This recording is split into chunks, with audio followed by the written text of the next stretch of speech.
Graças a Deus, cumprimento a todos com a gloriosa paz do Senhor. Amém. Que a graça do Senhor possa estar presente na vida de cada um de nós, produzindo essa paz maravilhosa. Nós vamos meditar um texto bem doutrinário, bem de vida íntima de igreja, que é 2 Tessalonicenses, capítulo 3, verso 1 até o verso 5. 2 Tessalonicenses, capítulo 3, verso 1 até o verso 5. Diz assim o texto bíblico: Por fim, irmãos, orai por nós, para que a palavra do Senhor seja divulgada e glorificada, como também aconteceu em vosso meio, para que nos livremos de homens perversos e maus, pois a fé não é para todos. Mas o Senhor é fiel e vos fortalecerá e guardará do maligno. E quanto a vós, confiamos no Senhor, que não só estáis fazendo, como também fareis o que vos ordenamos. Que o Senhor guie o vosso coração no amor de Deus e na perseverança de Cristo Jesus. Amém. Graças a Deus. Bem, amados, nós vamos falar um pouquinho hoje sobre temas nesse trechinho aqui de Tessalonicenses, que fala sobre o valor da oração, os livramentos de Deus e o proceder cristão. São 3 assuntos aqui bastante importantes, tratados por Paulo aqui nessa segunda carta à igreja de Tessalônica.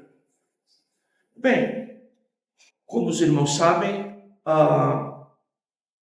as cartas, igualmente os textos gerais da Bíblia, eles não são escritos cronologicamente.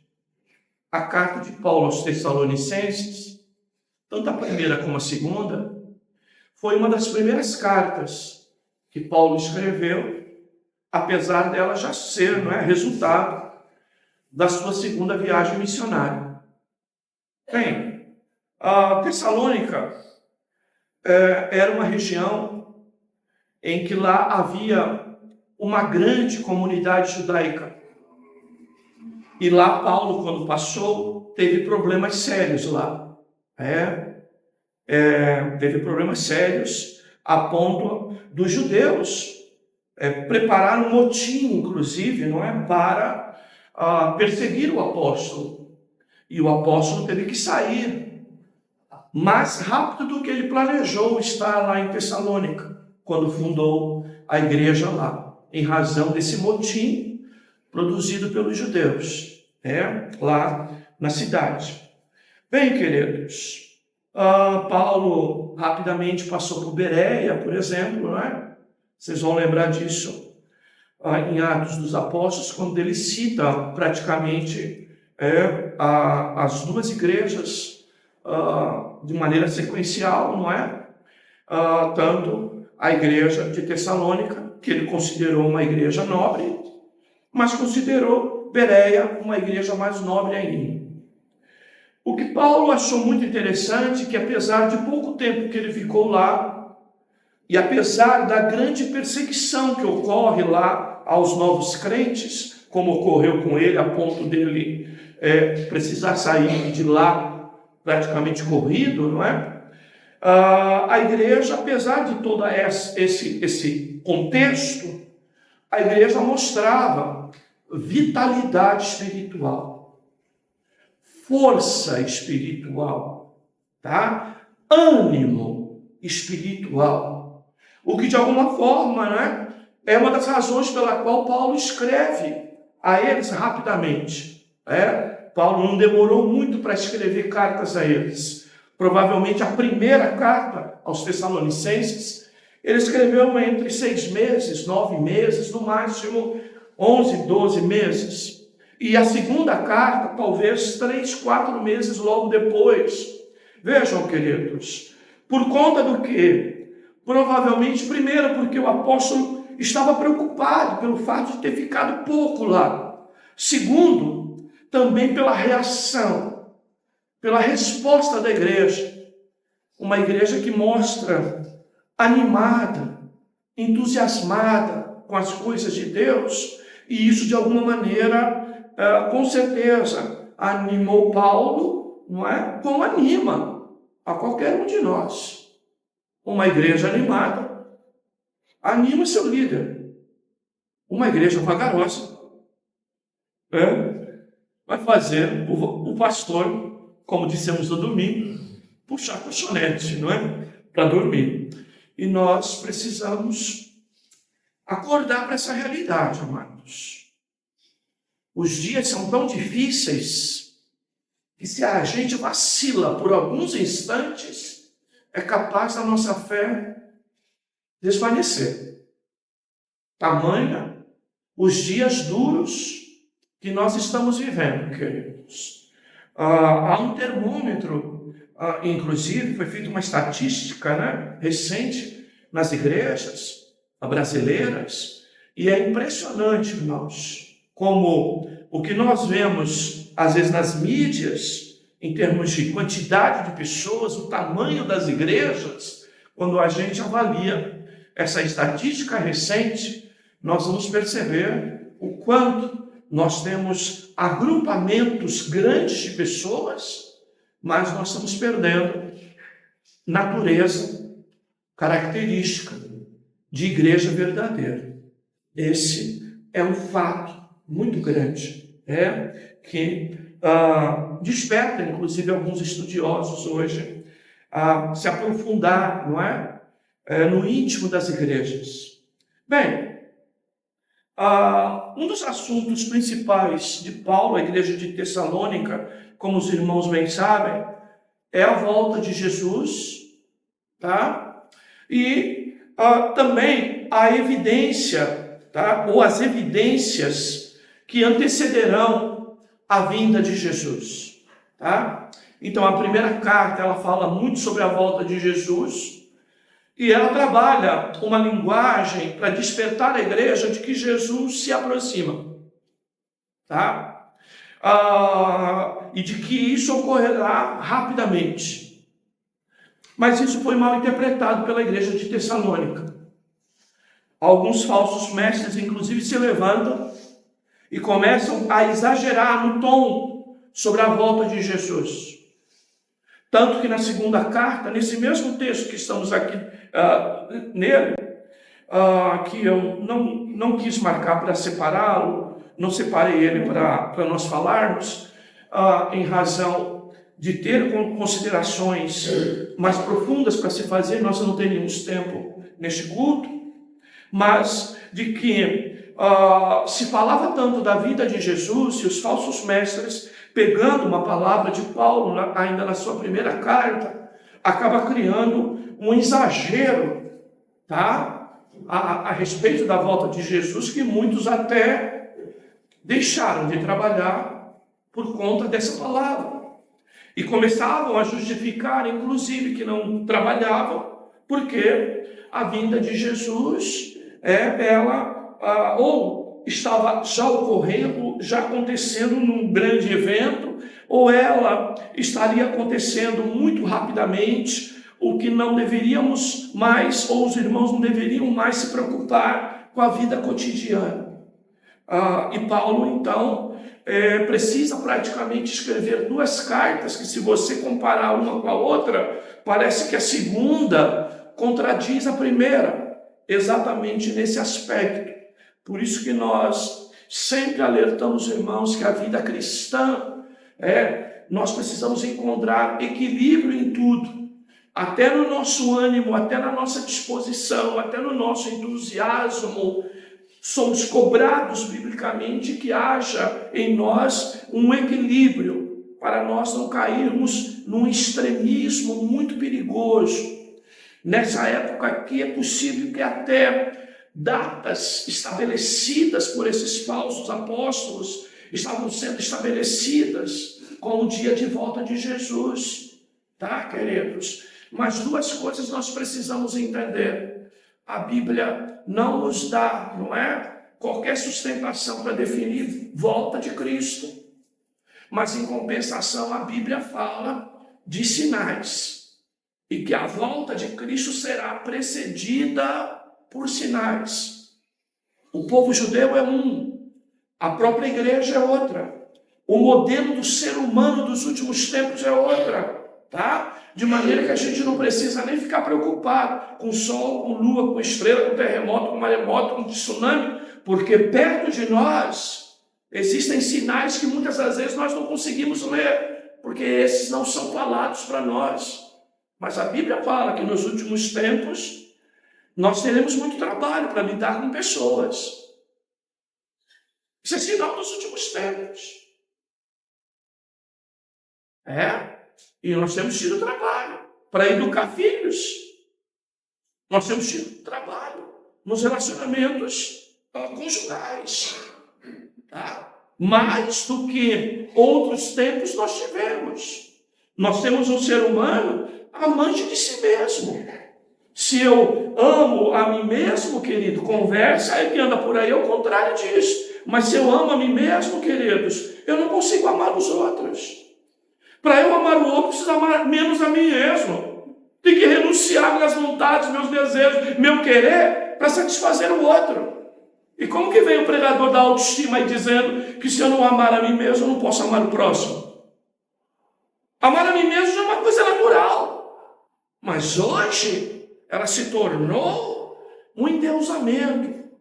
Não é? Hoje se tornou esse narcisismo que a gente vê. Por que casamentos não duram? Tá? Porque ninguém está a fim de renunciar.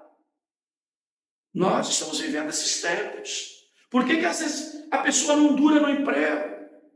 Esse dia um parente meu disse, não está suportando mais. Eu falei, olha, eu fiquei 15 anos numa empresa. Você não sabe o sapo que eu engoli. Tá? E como dizia uma irmã aí, 2 sapos de perna aberta. Em outros casos, engoli um brejo inteiro. Para não perder emprego. Por amor a quem? As boquinhas que estavam lá em casa. E não é assim? Nosso dia a dia não é assim? Tá, queridos? Mas hoje em dia, a pessoa fala, mas eu tenho direito de melhor, você vai ter o direito de melhor. Tomara que você consiga rápido esse melhor.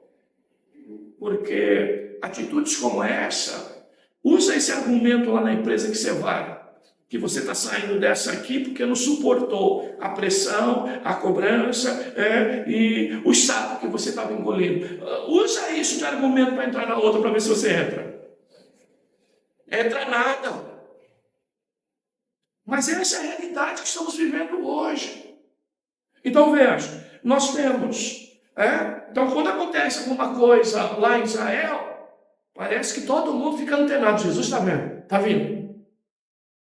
Acontece alguma coisa, um tsunami, uma grande tempestade, todo mundo apavorado. Mas é só você olhar no espelho. É só você olhar na tua casa. É só você olhar as pessoas que passam perto de você. Quantas pessoas estão doentes hoje, irmãos? Tá? Há uma doença psicológica, uma doença mental até nas pessoas de hoje. Que você se surpreende com reações, com comportamentos, tá? Que você fica assim, assombrado com o ser humano de hoje. E é exatamente essas coisas, não é? Que nos chamam a atenção. E na época de Jesus, isso foi para um extremo tão grande, tá? Que Paulo precisa, inclusive, corrigir as distorções que estavam na boca dos falsos profetas, que utilizavam uma espécie de terror, uma espécie de exagero psicológico para levar as pessoas, não é, a viverem a volta de Jesus dentro de um cenário de falta de sobriedade, de equilíbrio.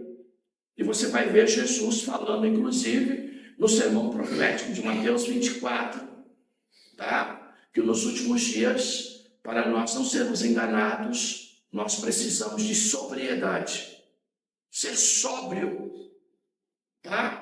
Termos discernimento das coisas, compreensão das coisas, buscar o equilíbrio das coisas.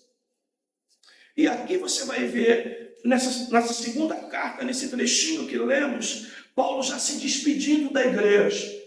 E aí por isso que eu disse para os irmãos que é uma orientação simples que nós vamos ver aqui, tá? Paulo está se despedindo dos irmãos depois de dar oração muito importante. Na hora de ir embora, sabe qual era a conversa de Paulo, tá? Quando a gente está se despedindo de alguém, numa viagem que fomos fazer, ou alguém que veio nos visitar, não é? Ou mesmo um amigo que não víamos, ou mesmo um irmão que a gente encontra e que a gente troca um pouco de conversa, depois, no finalzinho, na hora da despedida, a gente sempre tem uma palavra, tá? De alerta, de chamar a atenção, não é? De trazer a realidade de alguma coisa importante. E aqui Paulo, ele usa essa sua despedida ao falar à igreja de Tessalônica, ele usa exatamente a expressão orai por nós.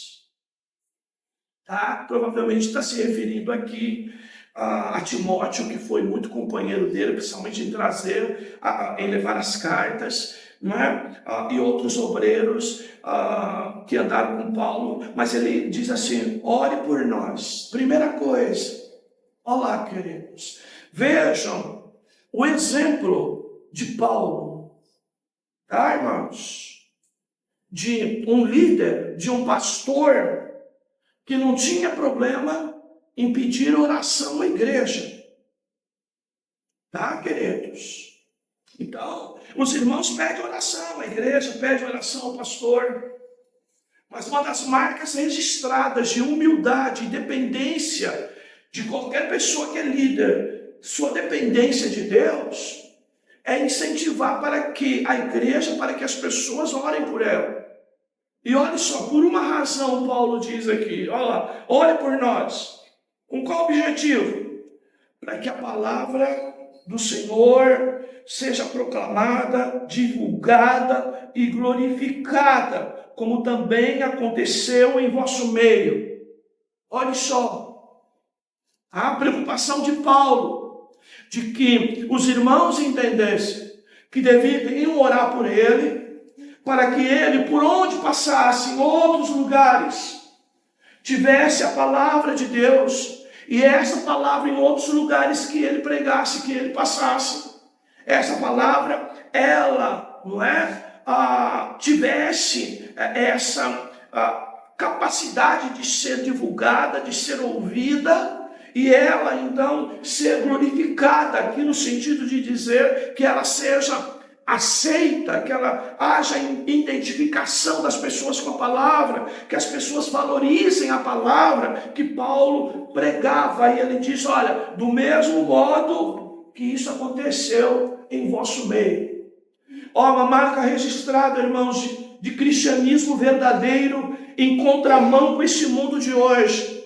Se hoje as pessoas são egoístas, querem as coisas só para elas, tá? São narcisistas, não é? São egocêntricas. Paulo aqui diz, olha, o mesmo bem que o evangelho produziu para você, aqui dentro da igreja, entre nós, irmãos, que você tenha a disposição de orar para que Paulo, não é? Agora não mais aqui dentro da igreja, mas em outro lugar, ele tenha o mesmo êxito na palavra que teve aqui.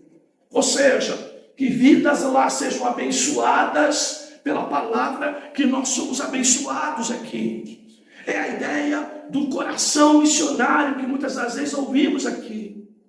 Nós somos uma igreja hoje, em grande parte dela, que muitas das vezes vivemos fechadas nas nossas comunidades, pensando só para dentro, olhando só para dentro, só querendo nós ser abençoados, e muitas das vezes temos dificuldades de entender de que nós recebemos, para o que de graça recebemos, nós também possamos dar para os outros. Tá, queridos? Entender que da mesma forma que o Evangelho chegou até nós, nos trazendo esta convicção de salvação, que outras vidas possam também ser alcançadas por essa palavra. Nós não podemos nos furtar disso. Então, o bem que recebemos de graça pelo Evangelho, devemos orar por aqueles que pregam o Evangelho, para que a mesma palavra que veio até nós chegue a outras vidas. Tá, queridos? Nós precisamos ter essa disposição. Então, veja, uma das razões bíblicas para a oração é orar por salvação, orar pelos que pregam, orar pelos que são enviados, orar por aqueles que se dispõem a sair nas ruas pregando o Evangelho, orar para que Deus, inclusive, nos use com a mesma palavra que recebemos para poder ofertar a outras pessoas. É impressionante, irmãos, como nós estamos vivendo comunidades cristãs em que eu, para mim. Nós estamos vivendo tempos assim, tempos até que a gente não consegue, às vezes até repartir o Evangelho ou os instrumentos que temos até dentro da própria igreja, tá? Ou os recursos que temos para que o Evangelho alcance outras vidas. E Paulo aqui pede isso aos irmãos, nesse momento de despedida, depois de assuntos tão importantes como a volta de Jesus. Tá? Ele, no seu encerramento, consegue falar disso. Ó, irmãos, oração cabe em todo lugar. Oração cabe em todas as situações. Orações cabem não apenas naquilo que nós enxergamos como impossível, como milagre. Tá? Oração cabe em tudo. A oração cabe até naquilo que nós fazemos muito bem, que estamos indo muito bem. Cabe a oração de pedir para Deus, para que não enche o nosso coração de orgulho, para acharmos que estamos conquistando e fazendo as coisas pelas nossas forças e pela nossa capacidade. Por exemplo, cabe oração assim. Queridos. E aí Paulo 2 fala de algo sério. Para que nos livremos de homens perversos e maus, pois a fé não é para todos. Olha só. O que ele está falando aqui, irmãos? Ele está criando a seguinte realidade. Aonde não existe um coração que viva a mesma fé em Cristo, tá? Essas vidas se tornam nossos adversários. Não quero nem falar inimigo aqui, mas adversários. Paulo está falando sobre isso. Paulo sabia que pregando o Evangelho verdadeiro, vivendo o Evangelho verdadeiro, tá, irmãos? Estando centrados no Evangelho verdadeiro, nós precisamos entender que nem todo mundo vai viver essa mesma fé verdadeira. E esses que não vivem a fé verdadeira, nos verão, tá? Como pessoas, tá? Que seremos seus adversários. E vejam o texto. Para que Deus nos livre desses, porque no meio desses há o quê? Perversos e maus. Tá, irmãos? Perversidade e maldade. São coisas que nós precisamos entender, que todo crente, que todo pregador, tá? Que todo servo de Deus, todo filho de Deus, por mais simples que seja, menos sem cargo, mesmo sem título, mas com disposição de falar de Jesus Cristo, ele vai ser visto por adversários, por muitos que não vivem a mesma fé e que poderão criar armadilhas, laços, tá? Com perversidade e com maldade. Tá, irmãos? Desculpa o que eu vou falar. Até no meio evangélico, quando a nossa pregação bíblica fere alguma heresia, algum pensamento, tá? Fora da palavra que está no meio evangélico, esses nos veem como adversários. Dentro de casa, no meio da família, no meio dos colegas de trabalho. Se eventualmente discordamos de alguém ou alguém discorda de nós, essa pessoa pode se levantar com maldade e perversidade contra nós. E Paulo aqui está reconhecendo isso. E aqui é aquele tom que eu falo para vocês, de que às vezes nós temos uma tendência de romantizar o evangelho. Tudo é lindo, tudo é maravilhoso. Há uma guerra, queridos. Tá? Há uma guerra. E ainda que nós não usemos da mesma estratagema contra alguém, tá? Ainda que até o nosso exercício de apologética seja honesto, sincero, equilibrado, nós precisamos entender que nós não podemos ficar tão puro em certas searas que nós entramos, tá, queridos? E eu repito, isso pode ocorrer, queridos, dentro da própria igreja, dentro da nossa casa. E por isso que nós temos que tomar muito cuidado para não transformarmos, tá, essa situação numa arena de combate, não é? Saímos do debate para o combate.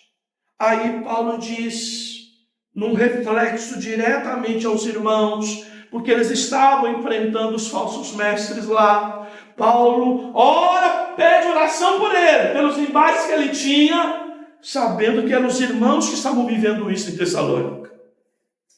Aí Paulo diz, olha, mas o Senhor é fiel e vos fortalecerá e guardará do maligno. Veja, em qualquer linguagem natural, Paulo diria, mas o Senhor é fiel e nos fortalecerá. Afinal, a oração é pedida por nós, não por vós.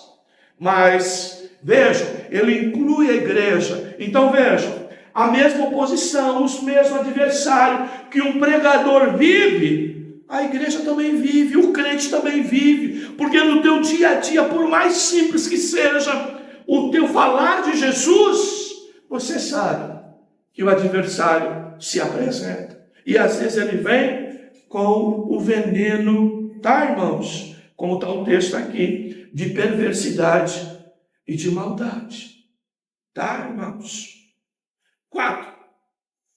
E quanto a vocês, confiamos no Senhor, que não só estáis fazendo, como também fareis o que vos ensinamos, o que vos ordenamos, o que vos orientamos. Veja, se Paulo está pregando lá fora e surgem adversários, então ele está reiterando aqui que os irmãos, apesar dos adversários que vão se levantando na nossa caminhada para nos tirar da fé verdadeira, de que nós devemos permanecer firme naquilo que aprendemos, naquilo que fomos orientados. Por quê, irmãos? Porque muitas das vezes esses adversários se levantam para nos tirar da nossa sustentação de fé, do nosso caminho de fé. E como eu disse aqui, irmãos, muitas das vezes com perversidade e maldade. Então, meu irmão, era bom que não fosse assim, né? Mas até no meio de pessoas que nós julgamos, que amamos e que nos amavam, dependendo da nossa opção de fé, elas podem se levantar contra nós com perversidade e maldade, e nos criar embaraços, e querer nos aprisionar, e querer nos tirar a liberdade de servir a Cristo. E isso pode ocorrer, irmãos, dentro da própria congregação, no meio do Evangelho, de uma maneira geral, no meio até da nossa casa. Tá? Por isso, meu irmão, entenda. E aí vai o nosso desafio. Todas as vezes que nós queremos tirar alguém das trevas, através de Cristo, e trazer para a luz, você pode ter certeza que muitos desses das trevas vão querer nos carregar de volta para as trevas dele, nos tirar da luz e nos carregar para as trevas. E farão isso de que maneira? Com maldade e perversidade. E quando Paulo fala isso, entendo eu que maldade e perversidade aqui, irmãos, é exatamente usar do quê? De mentira, de infâmia, de difamação. São pessoas carregadas, tá, irmãos? De uma língua pesada, capaz de fazer a gente, tá, frágil, cair numa conversa tal de acharmos que estando em Cristo e na verdade e na luz do Evangelho, estamos perdidos e na escuridão. Porque a conversa deles é nesse tipo de veneno. Por isso que eu digo e repito, tome cuidado para você não romantizar o Evangelho.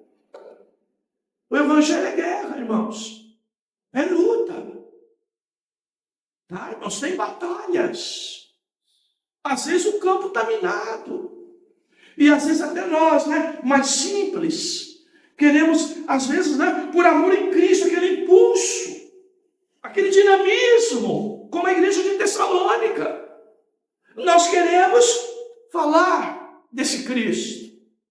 E aí corremos o risco de receber uma contrapartida do adversário que se levanta, como nessa situação.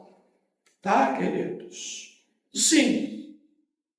Que o Senhor guie o vosso coração no amor de Deus e na perseverança de Cristo.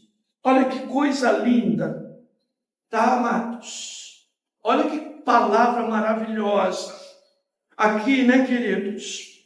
Paulo tem o cuidado de estabelecer e de trazer à mente dos irmãos duas coisas importantes. Primeiro, tá, irmãos? Quando a gente está orientando alguém, a gente não deve buscar nada, não é? Como diria a sardinha, não é? Para a nossa brasa. Nós não temos que ficar dispostos e presos a placas de igrejas. Nós não devemos ficar presos, não é? A grupos de A ou de B. Quem é de Deus realmente, quando nos orienta pela sua santa palavra, tem dois compromissos com a nossa vida. Primeiro, tá? Que o próprio Deus guie o nosso coração no amor de Deus. Primeira coisa, olhe só, queridos, ser guiados, tá? Por Deus no seu amor. Glória. Aleluia. Como ele diz a própria carta de Romanos, quando fala aquela profundidade toda que ele usa para falar de amor. O que nos separará do amor de Deus que está em Cristo Jesus? Do que Paulo está falando? Está falando de uma vida em comunhão. Está falando de uma vida de sentar na mesa, porque está em comunhão, porque pode conversar, porque pode falar, porque pode repartir, porque pode viver a mesma coisa. Sabe, queridos, olhem só, que o Senhor guie o vosso coração no amor de Deus. Que amor é esse? Não é amor egocêntrico, não é amor partidário, mas é no amor que não está preocupado apenas em receber, mas no amor que sempre está disposto a dar e sabe que é melhor dar do que receber. Aleluia. Sabe? Isso que nós não podemos perder. Sabe por quê? Às vezes cruza a gente no caminho da gente, que vai levar a gente a acreditar que o evangelho é ficar brigando por picuinha, por grupinho, por partidarismo, por panelinhas, por carguinhos. Meu Deus do céu, queridos. Guia-nos certo. aquele que nos leva a entender o que é o amor de Deus. Aleluia. A Bíblia diz que Ele nos amou primeiro, que Ele nos amou sendo nós ainda pecadores. E é esse amor que nós temos que ver os demais, até a ponto de orar pelo adversário, para que não Satanás, mas os adversários humanos que se levantam no nosso caminho, orar para que Deus o converta, o salve, tire de seu coração todo tipo de perversão, de imoralidade, de veneno, de partidarismo ou coisa semelhante. Eu insisto em partidarismo, irmãos, porque vou voltar a reiterar os irmãos, fazer uma ponte novamente.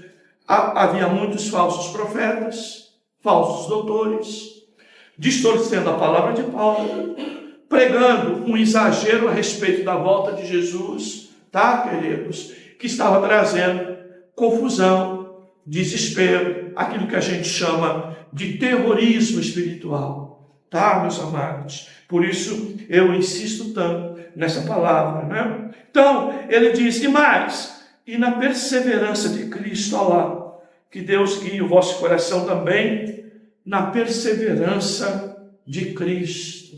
Olha só, queridos, sabe, o importante para quem é de Deus, irmãos, é que você persevere na doutrina de Cristo, na pessoa de Cristo, sabe, naquilo que Paulo havia ensinado sobre Cristo, que Ele era o Filho de Deus, que Ele era o Salvador, que Ele então foi para Deus, mas que um dia voltaria, aleluia, para levar o que é seu. E nós temos que perseverar nessa doutrina, queridos? Esta é a ênfase, Então veja,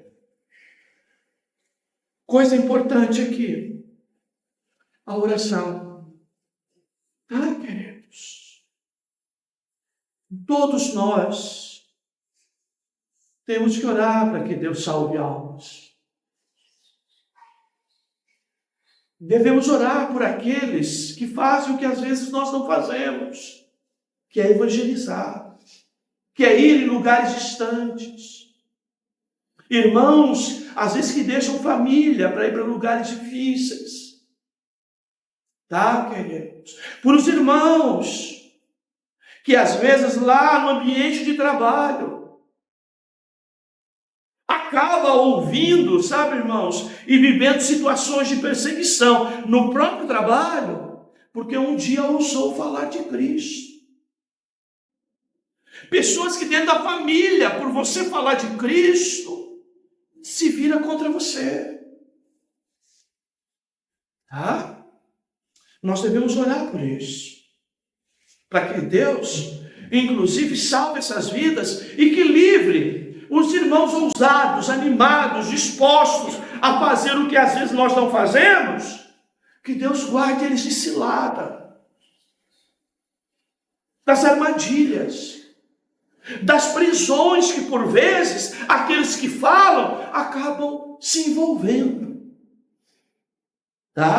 Então veja, o que a igreja não pode ser: eu não evangelizo, eu não falo do amor de Deus, pior, eu não oro nem para que Deus salve e nem para que Deus guarde aqueles que estão servindo a Deus, ministrando a sua palavra. E não precisa ser missionário aqui, como Paulo era, mas a todos nós que somos enviados, à nossa própria casa, à nossa própria família, aos nossos colegas de trabalho, às pessoas que encontramos no caminho, às pessoas que encontramos na condução, às pessoas que encontramos na fila do pão, na fila do banco, na fila, da entrada do hospital. Queridos. Então, que Deus nos dê graça, irmãos, a entender essa realidade e trabalharmos pelo Evangelho. Irmãos? Quando nós dissemos aos irmãos que devemos orar, entrar no quarto e orar, a nossa oração não deve estar presa só à minha listinha de necessidade. Porque se fizer isso, eu não tenho o amor de Deus no meu coração, nem persevero na doutrina de Cristo. Estou sendo egoísta, como o mundo hoje o é. Estou sendo egocêntrico, estou na lista de pessoas amantes de si mesmo, sendo evangélico, sendo cristão e não amando os demais. Queridos, que Deus nos ajude, irmãos, a viver o verdadeiro amor cristão e entender que muitas das vezes, por conta desse evangelho que nos conduziu a sermos oradores, podemos dizer assim, ou aqueles que oram com uma listinha de presente do dia de Natal na mão, e nós vamos fazendo isso. Vamos fazendo isso. Que Deus tenha misericórdia de nós, queridos. Jesus está às portas. E nós somos agência de Deus aqui na terra. Que Deus nos desperte a fazermos a sua vontade. Amém, queridos? Deus nos abençoe em nome de Jesus. Vamos orar? Baixe tua cabeça. Senhor, obrigado pela tua palavra. Ela nos encoraja. Ela nos anima. Ela nos fala da comunidade de Tessalônica, tão recente, tão nova convertida e tão animada, tão cheia de perseguições, mas tão disposta, inclusive lidando com falsos mestres, mas querendo viver a verdade do teu evangelho. Senhor, ajuda-nos para que esse exemplo sirva para nós.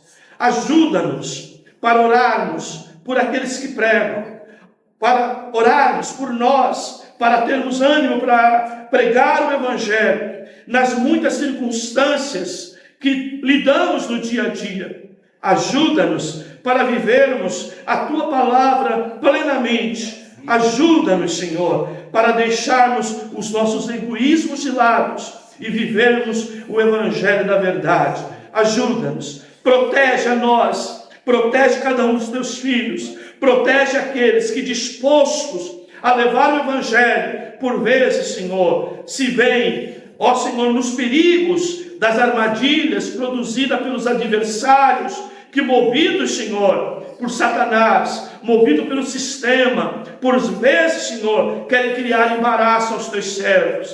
Protege e nos guarda da perversidade, da maldade, daqueles que não entendem sobre a nossa liberdade em Ti. Protege e guarda a Tua igreja, protege e guarda o Teu povo. É a nossa oração, em nome de Jesus. Amém. Amém. Graças a Deus.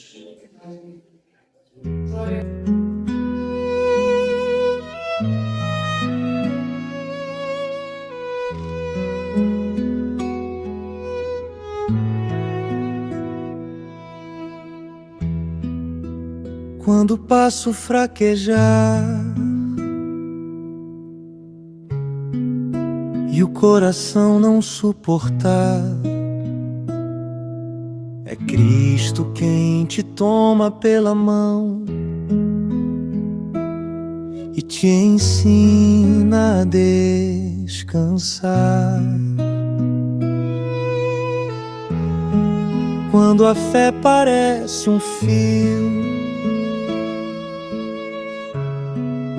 e a alma luta pra crer, é Cristo quem te chama com amor. Filho, em mim você vai viver. Não é pela tua força, nem por aquilo que você faz, é pela graça dele que te conduz em paz.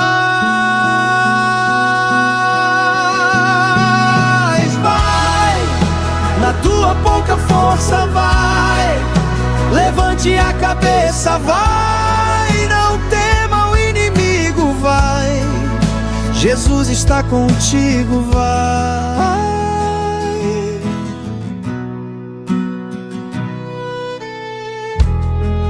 Se Se o peso do caminho te fizer parar no chão,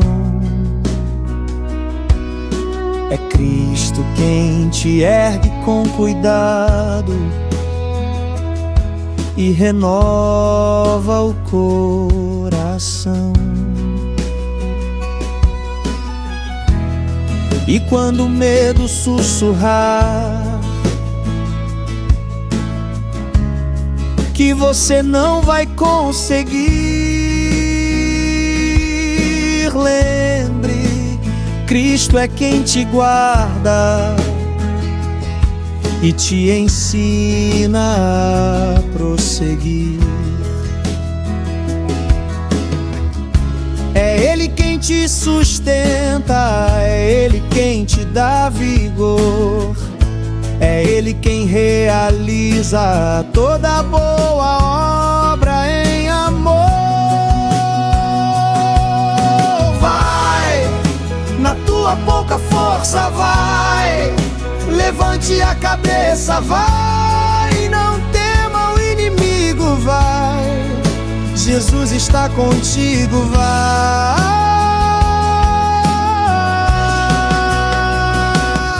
E se faltar palavras pra orar, sussurre apenas o nome dele, Jesus. É nele que tua vida permanece. E se a estrada escurecer, lembre-se, Ele é tua luz. Jesus, Jesus, é nele que a esperança surge.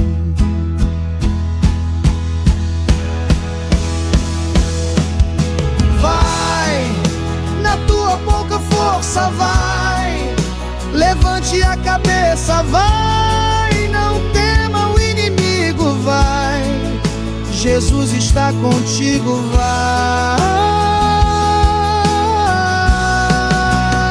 Ai, ai, ai, ai, ai.